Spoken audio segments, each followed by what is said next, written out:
the Zoom recording now.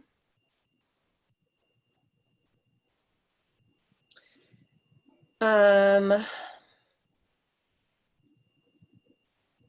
then I'm gonna click the live button and then I'm gonna share screen. It doesn't really allow me to do all those things at the same time. Okay, let me see. Let me practice really quick because it's 3 things all at once.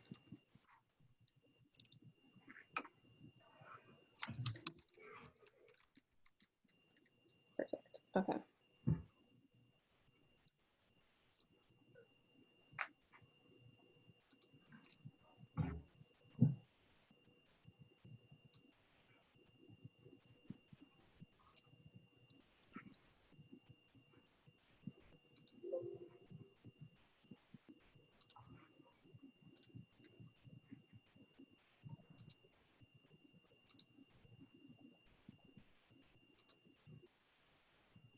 And thanks for your patience. It timed out on Facebook, so I have to do it again.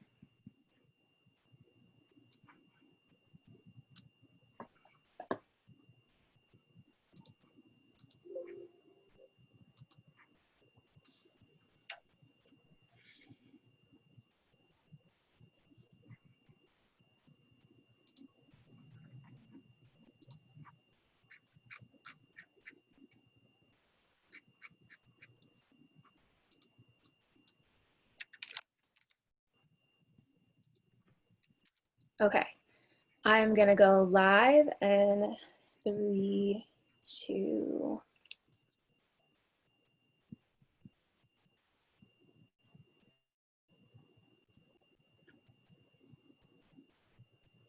Welcome everyone. Thank you for joining us, the Martinez Table team, in the back pocket for our 11th episode of our Weather Together podcast. As you know, we are all discussing SAFER, our newest topic, in response to everything happening in our country right now. And I'm going to start by tossing it to our special guest, who will answer one thing that makes her feel safe in her own community. So I will pass it on to you, Blanca. Hi everyone, my name is Blanca Martinez. One thing that makes me feel safe, especially right now, is having a way to connect with my loved ones, having a way to connect with neighbors, with community, and having safe spaces to do so. Thank you, and you are welcome to pass it to anyone that you would like. I will pass it on to Carlo. Thank you. I think one thing that makes me feel safe in my community is a bit of collegiality, just between everybody. Just when I'm walking down the street, I'm more of an introvert, so often I don't really say hi to anybody who passes me. But whenever they say hi, we get into a little conversation. How are you? How's your dog? What type of breed is it? All that. And it makes me feel like I'm welcomed. It makes me feel like the community is an actual community and not just a group of people who happen to live near each other. I'll pass it on to Lauren. Thank you. This week, one thing that's making me feel safe in my own community is sharing food. Every once in a while, people just share the food from their gardens, or if they have maybe extra ingredients that they didn't use. And I think it's a very practical way to not only share resources, especially if you're in a community where not everyone has the same amount of resources, but it's also just a good way to connect, get to know folks, because we all have to eat, as we all know, at the table. And I will pass it to Elijah. Hey everyone. For me, I think right now I'm feeling kind of warmed and fuzzy by like the sense of civic awareness. I've been noticing in like my friend groups and also just like online that I don't think I've noticed prior to kind of, I think, some of the political upheavals that have been happening of of late.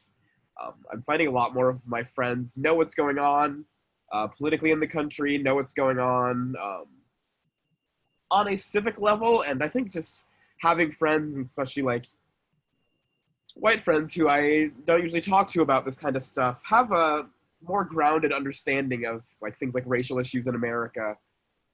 Just kind of naturally makes me feel safer, like I'm able to engage on those issues more as a whole person and not just like only occasionally with the trusted few who know what they're talking about. Yeah, I think thank you. that's all four of us.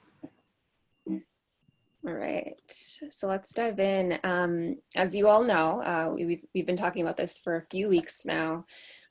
We are wanting to support people to move from reaction to proaction.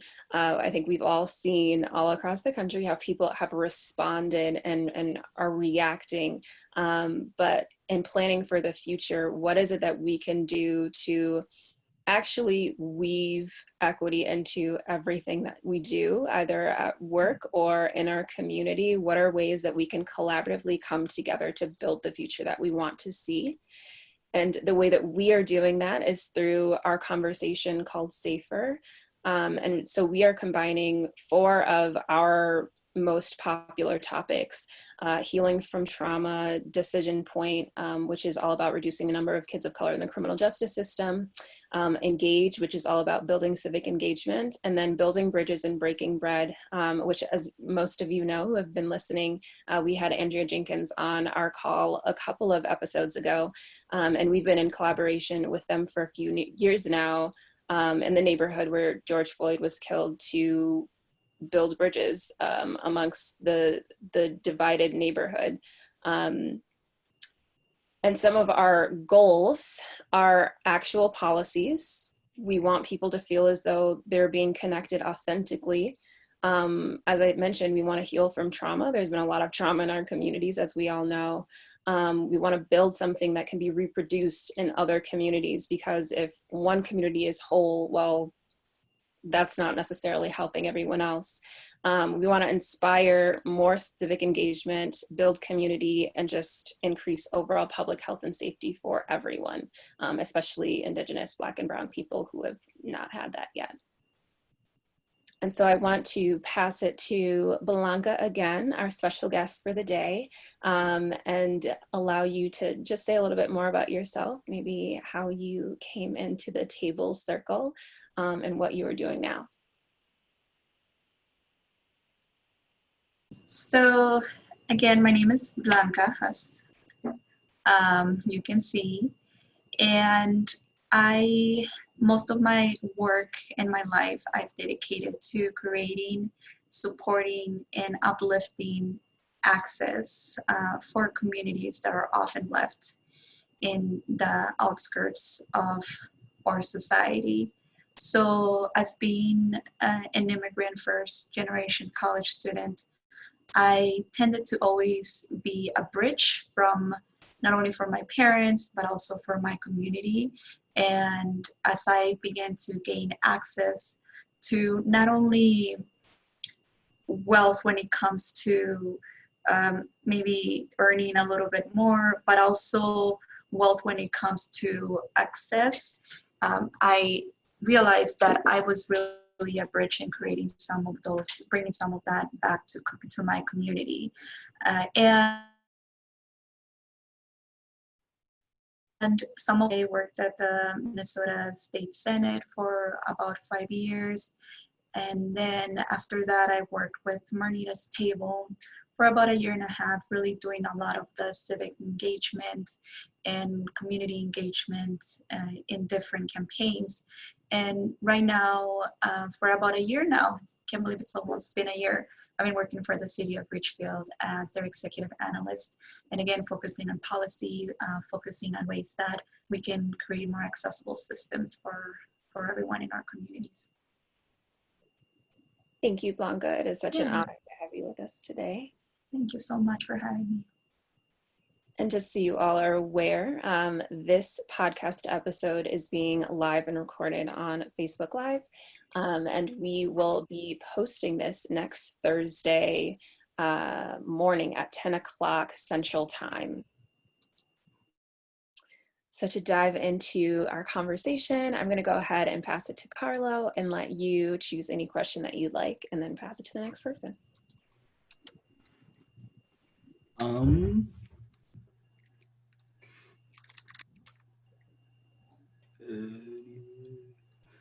Do I know what I need to feel safe in my community? If yes, what is it? As I said previously, I just it's not just my friends and family, and it's everybody in the community. And living in LA, that's many hundreds of people, and it depends on what you define as my community.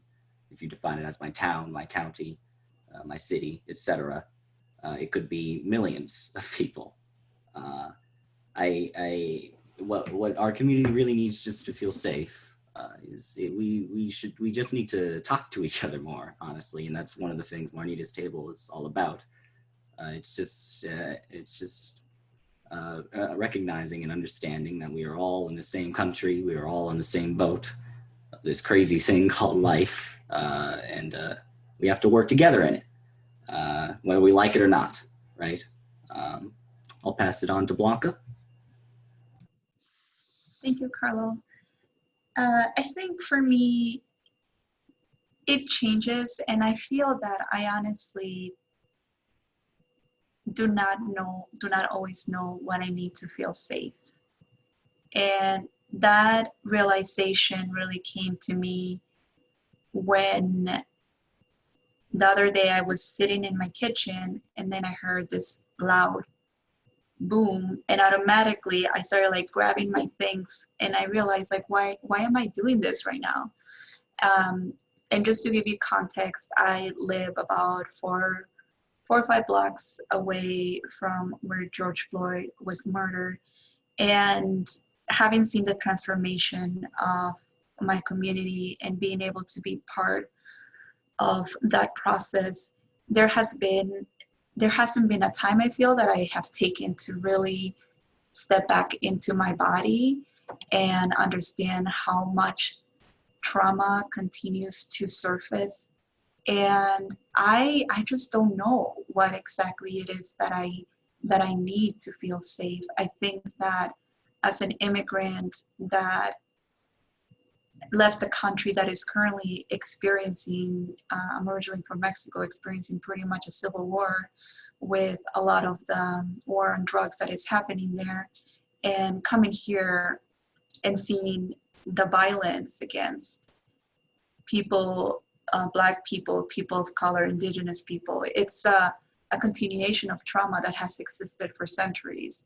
So I'm doing a lot of work to really understand what trauma feels like in my body, but I think it's an everyday struggle to know what it is that I need to be safe, because to be honest, I don't think I've ever felt 100% safe. So that's something that I am working on in recognizing. And I will pass it on to Elijah. Oof, yeah. I strongly relate to this idea of like not ever having felt 100% safe, or in my case, it's kind of like a Black American. I've always kind of had a complex, or during high school, I had a complex about having to be like a good representative of my community, one of the good ones, kind of. I was very much a type A personality, straight A student, who then had like a number of kind of intense experiences that made it very obvious that there was literally nothing that I could do that would make me an actual, like, be treated like an equal citizen in the eyes of certain arms of the state. I had a number of experiences with the police or institutions where it made it clear that having perfect grades or, I don't know, lettering in debate wasn't going to save me. And so, for me, I think, this is a very broad answer, but a change of the status quo is kind of, I feel like, what I need to feel safe and to be safe. Right now, I was reading news about some of the changes that are happening in the Minneapolis public schools, and specifically, they made, I think, the awesome decision to separate from the police department and no longer have like school safety officers, which had been around for the last 50 years, like armed police in our schools. That I remember just always kind of being like a low level, just constant threat in my life. When I was in high school, just always being afraid that if I messed up or something happens, there was always just a dude with a gun just around the corner, with truly terrible training and his own ideas about how to keep the community safe that had very little to do with me and my safety, to be honest. But as they move on from that, they're North in particular. I know it was just coming out there using bodyguards that must have, or not bodyguards, they're using security officers that must have a certain amount of law enforcement experience, and they're just hiring ex-cops to do what cops had been doing. And is that an improvement? Is that a change of the status quo? In my eyes, I don't personally think so. And so for me, kind of this examination of what would actually change the status quo and what is just replicating the status quo under different names, a different acronym of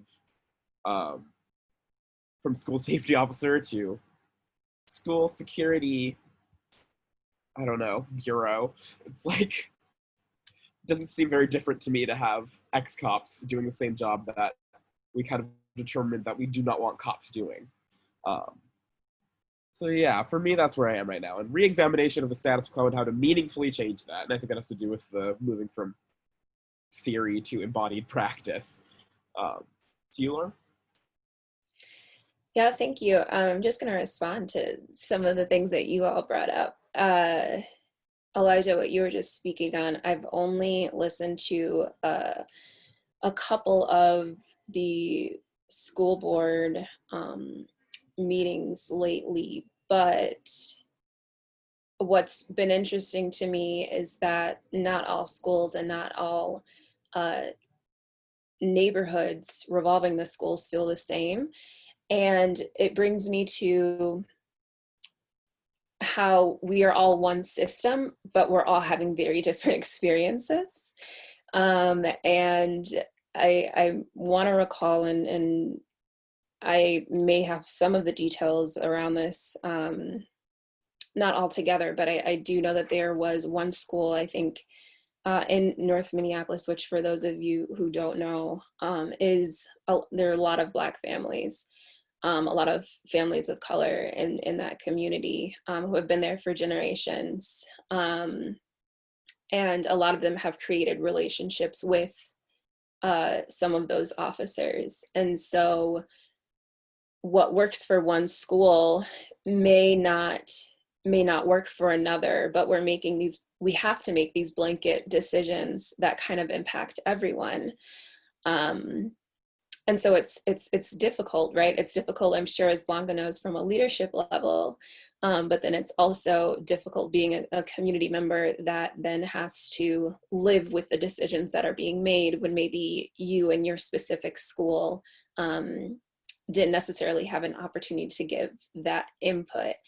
And then what Blanca said just about trauma and not knowing if you've ever felt safe. I've been thinking about that actually a lot this week, how you can't seek something that you've never felt, but at the same time, even when you're starting to feel that sense of safety, something else happens. I know that the South Minneapolis community just in general, it's like one thing happens after the other these last few months, to where you just constantly are getting re-triggered, especially if these are the communities that you are deeply connected in and have personal relationships in. It's hard to stop and look towards the future when you're just trying to settle your body right now, and settle everyone who's grieving right now.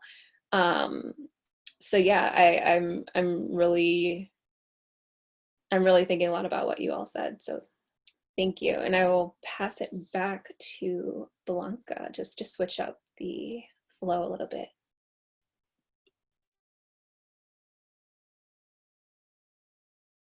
I don't know if I can hear you. Can you hear me? Yeah. Okay, perfect.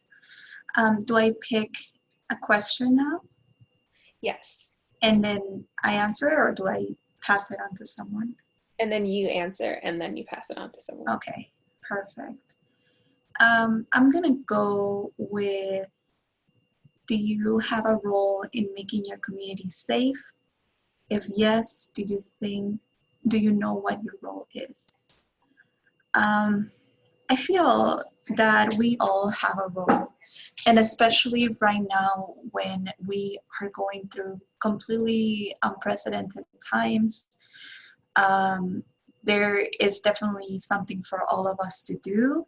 And we were just talking before we went live, and I was asking Carlo if there is a statewide mask mandate in California, because today here in Minnesota, they announced that they will be required in the state of Minnesota. So just from a very basic standpoint, I think that the pandemic has also kind of gone in the background. Like I keep on telling myself, oh wait, we're still going through a pandemic. This is real. But from that perspective, just that knowing that a lot of these communities that I'm connected to don't have the resources to survive something like this, and doing my part to ensuring that our elders have access to food, have access to healthcare, have access to feeling connected, and what that looks like just from a general standpoint. And I think also in this change that we're going through socially and dismantling structures, there is a role in keeping our pace in a way that is manageable, because if we're able to take care of ourselves, of our bodies, we can do so much more and have a greater role in keeping our community safe. So I think that especially for Black, Brown, and Indigenous bodies and people of color, I think it's so important to take space and take time right now to really think about what does safety look like, what does healing look like, and make space for that, because that is one of the most radical things that I believe we can do in terms of future generations, like having healed bodies that have escaped colonizers' trauma. So I think for me, that's a way to start, to making things safe right now, but also ensuring that that safety endures. And I'll pass it on to Carlo. Um, do I have a role in making my community safe? Um, well, I think to a certain extent that's difficult because I'm a bit young for that. But I would agree in saying that despite my age, everybody has a role to play in just recognizing that they are part of the society, and they have to and we all have to work to make it feel safe. We all have to understand and recognize that not everybody is the same. Not everybody has experienced the same things as me. Not everybody has had it as easy or as hard. And we all have to have a mutual agreement to work with each other, to make us feel safe, to work with each other to make our society work, et al. I'll pass it on to Elijah.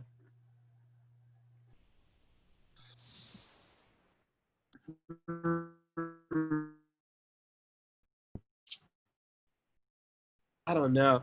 I feel like any answer I give for this kind of question is either going to feel too lofty or not lofty enough. Just like my role, like should I have like a massive role and fantasize about like being super important to this process, or should I forfeit all agency and pretend it has nothing to do with me? And obviously neither of those are the correct answer. But if this is the exact kind of question that triggers my fight or flight response, but that's what these conversations are about. For me,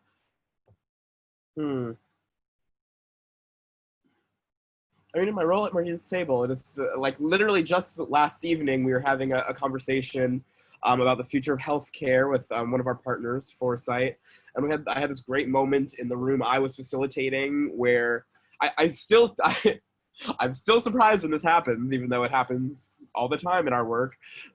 Like a what? I'm not gonna guess this woman's age. That's rude.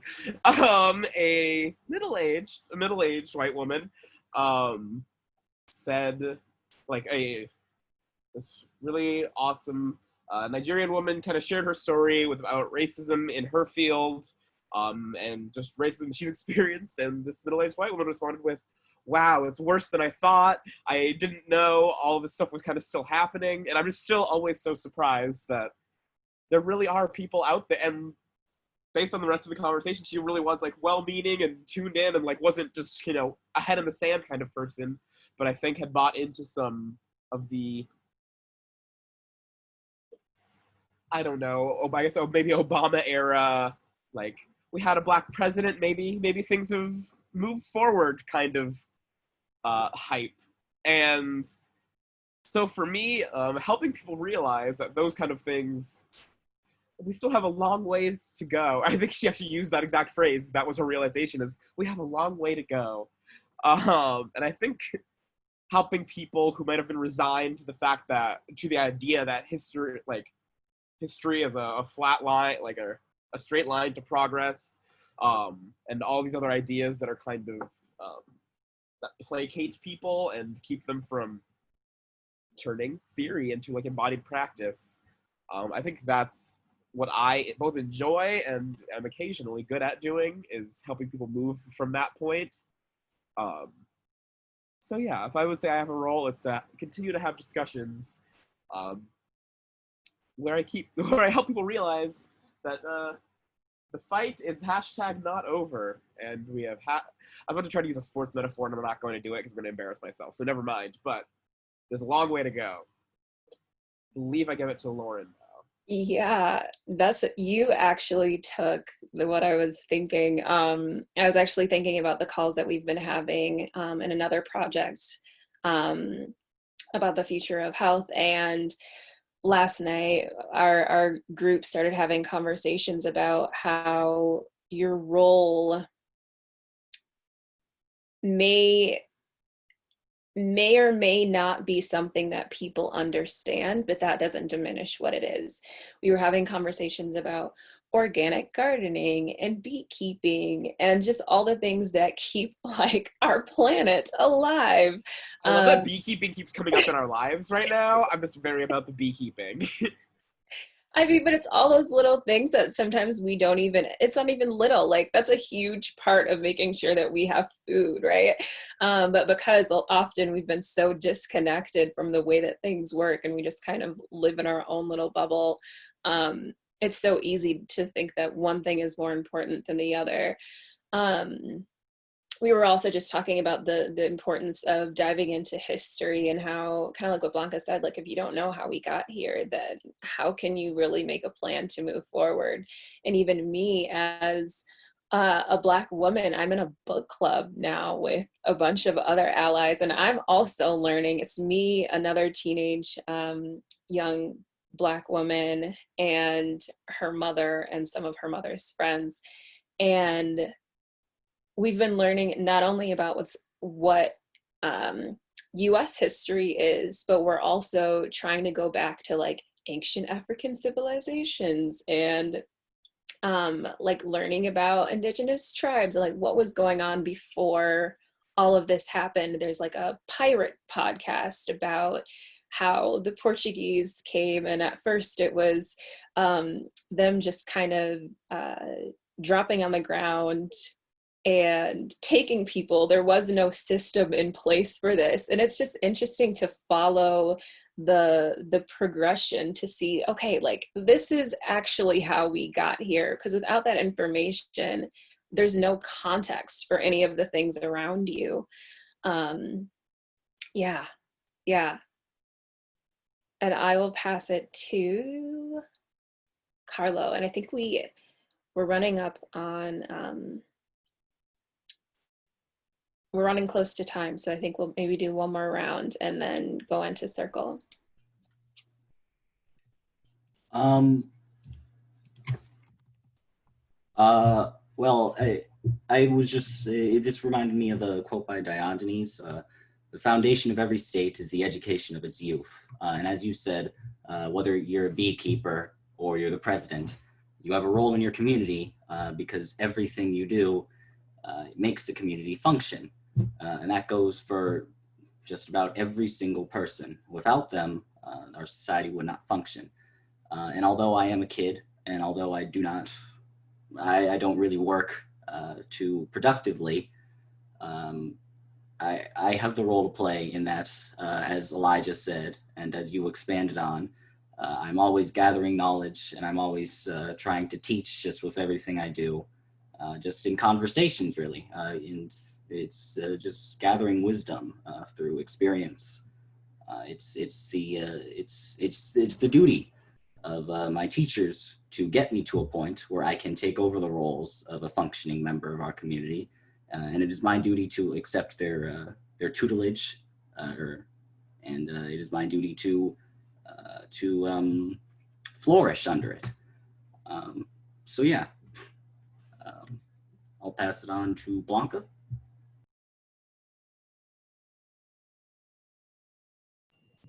Yeah. So I think I already answered, right? You can choose another one or respond to what we're saying. Yeah. Yeah.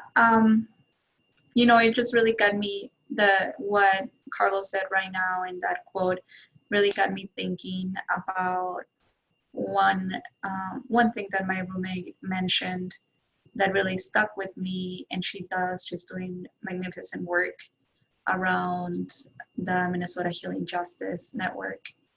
And she talked about, everybody has a role, everybody has a corner in this.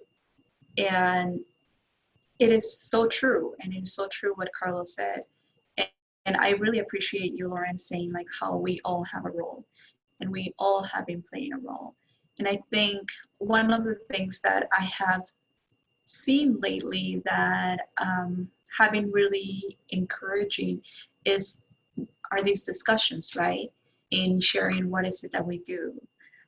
Because my work might be very foreign to somebody else, people that are still holding up or picking up our food from the fields out in California and in other places, like they are doing their role in our society. So it's really important to acknowledge where we're all coming from and the role that we have in creating a better society for all. So there's so much humility in that, in recognizing where we're at with the things that we do to make our community safer. But I guess I'll just ask another question, and I really like what isn't working. Do you have any solution to that problem? I mean, there are so many things that are not working, right? I mean, there are so many things that are not working. But one thing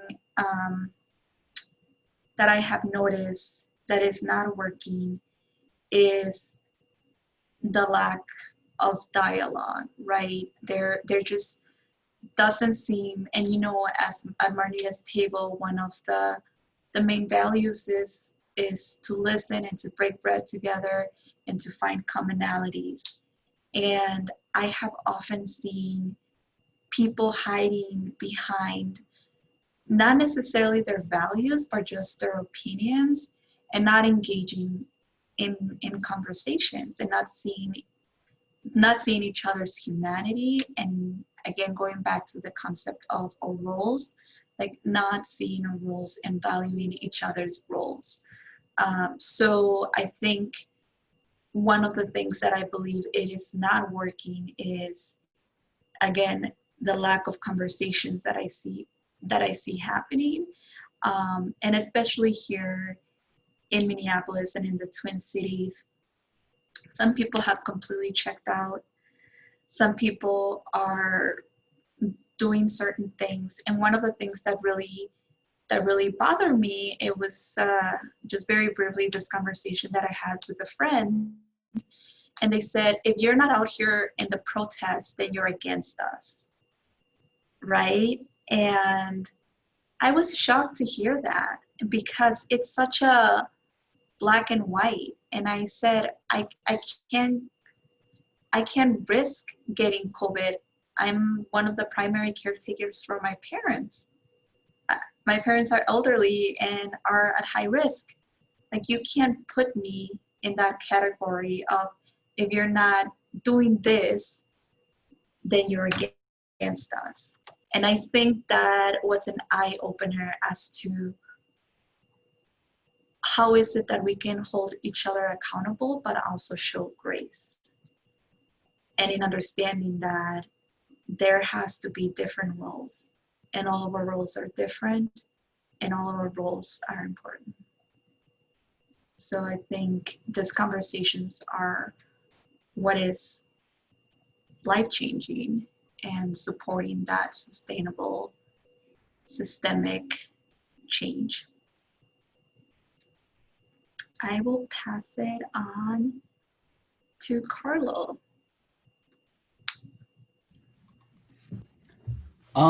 I would definitely agree that there's a lack of dialogue, particularly in the era in which we live. And I'll remark that for the sake of discussion as the Trump era. And it's not just his presidency, although that is a big part. It is the recent events with COVID, with George Floyd, Breonna Taylor, and all the many others. There is a certain level of it almost feels like our democracy isn't functioning, more so than it typically isn't functioning. And I'd like to make it clear that we live in a nation where we accept at half of 1/3 of our nation, that 1/3 being registered voters, half of that being 50 million people. We accept not their voice, but the 40 million people that voted against those 50 million people. We accept them as a mandate for our president, as a people's mandate. And when we flaunt ourselves as the most functioning beacon of liberty in the world, but we live in a country where nobody wants to participate in politics. We've made it a chore. We've made it a chore, an angry chore, as Blanca said, a very angry, maddening chore, where everybody's throwing things at each other, where everybody's very, very tense, where all this stuff is going on, particularly right now, where it seems like you can't have a real conversation with somebody on the opposite end, because then you're going to end up not being friends anymore. You're going to end up not being able to have a conversation with them anymore, because it's so intensely maddening right now. I'm not of the view that everybody has opinions that they should express. I don't think people should be allowed to express that I or Black people in general should be murdered. I don't think that is a view that should be expressed. But I think in a functioning democracy, you should be able to talk. You should be able to talk. It's as simple as that. You should be able to talk about systemic injustice without somebody screaming at you that, oh, you're just making problems worse than they are. You should be able to talk about COVID. You should be able to talk about Floyd. You should be able to talk about all these tense topics, because that's the sign of a functioning democracy. Dialogue, as Blanca eloquently put it. I'll pass it on to Elijah. Carlo, earlier you quoted Diogenes, and I'm going to quote an equally important philosopher on actually the same topic. Whitney Houston says, "I believe the children are our future. Teach them well and let them lead the way." And that's how I feel whenever I hear you speak truth to power. Love it so much. Anywho, love that you quoted Diogenes. I got to listen to a little Diogenes in the club. It always makes me so enthusiastic. What isn't working? I'm in full agreement with our democracy, right? What isn't working? Congress, heyo, very, very on board with that as a theme. Um, but to go, I guess, a different route and do a more like single concrete thing about like policing. This is just more of an anecdote now, I guess. But because I haven't been on these podcasts. The other day, I was driving with a friend, and I watched a car. I saw a car hit a biker, just fully like knock him off of his bike, and so I pulled over. A biker who was behind that dude pulled over. The driver just completely continued, didn't even slow down. It was very much a hit and run. And at that moment, I was having that classic internal discussion of, do I want to get the police involved? Like, in general, I'm a very do not call the police kind of person, but I tend to make an exception for literal violent crimes that happened within my view. That is very much where my kind of exception becomes, where I would have an exception where I think there is a gray area. And then I was like, oh, glad I don't have to actually deal with that, because I looked over and there was a cop car within like almost full view of what happened. And I'm like, and then see them on lights, and I'm like, amazing. I don't even have to go through this whole moral quandary for myself. It's all just happening. For once, policing in America is having a broken clock is right twice a day moment. And then that police car went through the intersection, which was a red light, and then turned off its lights and went on its merry way. It was fully one of those turn on your lights to get through, turn on your siren to get through the light and then move on situations, while the biker was still fully on the ground, being like helped up by the second biker who stopped to help. And it was one of those moments where I realized just how fundamentally policing isn't working in America. And I know we are all kind of abreast of that. But in particular, I think just this idea that I had to go through that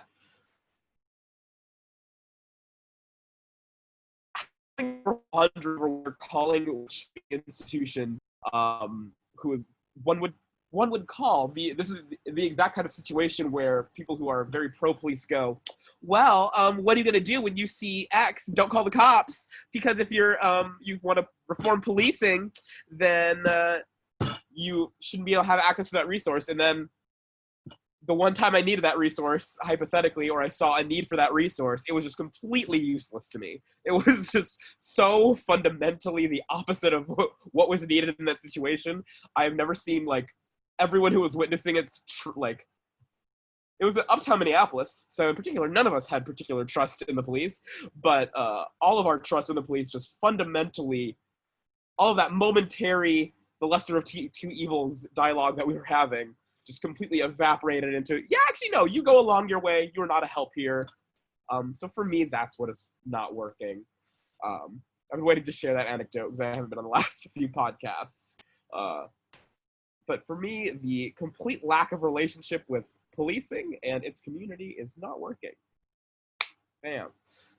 Lauren. Thank you. I'm just going to quickly respond. I know I'm not supposed to, but No, you are. it's you just really brought up the fact that like it's not necessarily victim centered. A lot of our systems aren't, unfortunately. So it's not really about helping those in need. It's about finding the person who I guess is now supposed to be in trouble and making them serve time. Which you're right. Like I that was a really good example of how none of this really makes any sense. Because if you're not going to try to keep the person alive who you're essentially going after, you're going after the person who committed the crime in their honor, but you know, they're over here struggling and may perhaps die. Like what's the point? Yeah, that was great. And one of the other things I just wanted to say in response to this question, what isn't working, is that while I'm listening to you all, I'm thinking, well, that's an interesting question, because is it working the way that it was designed? Yes. So it's not working for me. It's not working for any of you, but it is working, I guess. Um, and so that's another question. And I think, again, going back to education, you only know that it's working by design if you're taught that. Um, so yeah, uh, sorry to go on that little tangent, but That was not a tangent. everything That that was you all were completely on saying topic. really spoke to me. So we're going to dive into circle. And so same cycle. I will go ahead and answer first. What is one hope that I have for my community? I hope that people can continue to have conversations like this. I agree with Carlo. I think that how will you know what's going on if you're not talking with other people? So I hope that the dialogue can continue and that the energy can stay elevated, so that we take what's been happening across that country and actually like move it forward in some collaborative way. And I will pass it to you, Blanca. Thank you. For me, my hope is that we continue to take time to heal our bodies, to heal our minds, to be rooted in in ourselves, and to find ways that we can really begin that process, because there's a lot of things to undo. There's a lot of trauma and a lot of cycles to break. And radical self-love is where it's at. Society, structures, systems have not really loved Black, brown, indigenous bodies for a very, very long time. And we learn to not love ourselves and to not heal ourselves.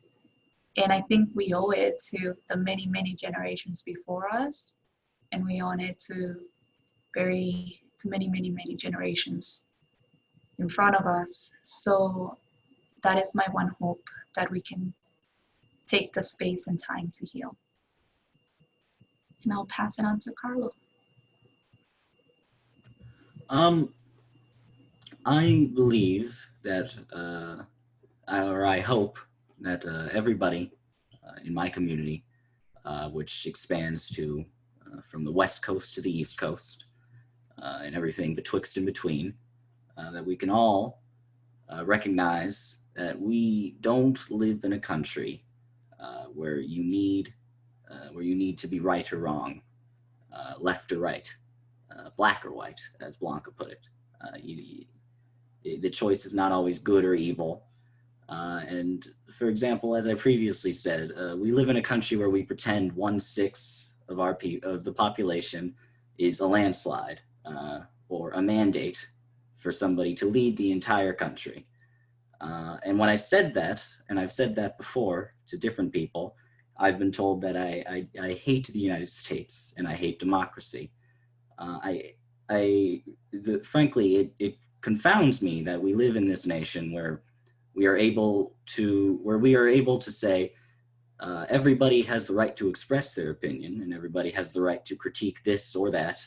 But if you critique the United States, all right, hold up, mister, right?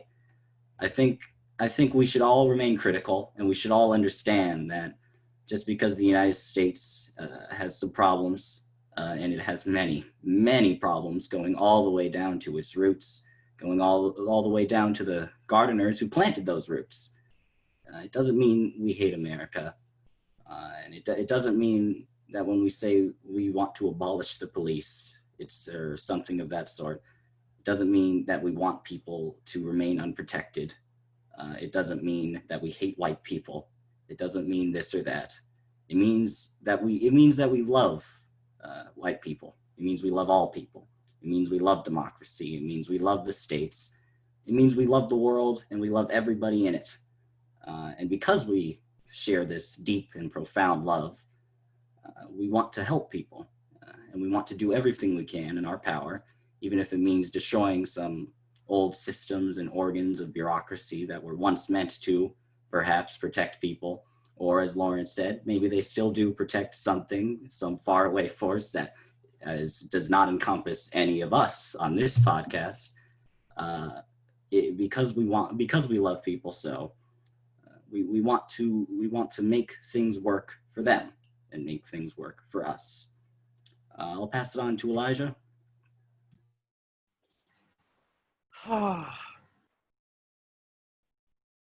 For me, I think it goes back to some of what Blanca was saying about, or relevant to things that Blanca was saying about this balance that needs to be maintained between things like the uprising and current political upheaval and the realities of living in a mid-pandemic nation and not nation, mid-pandemic world.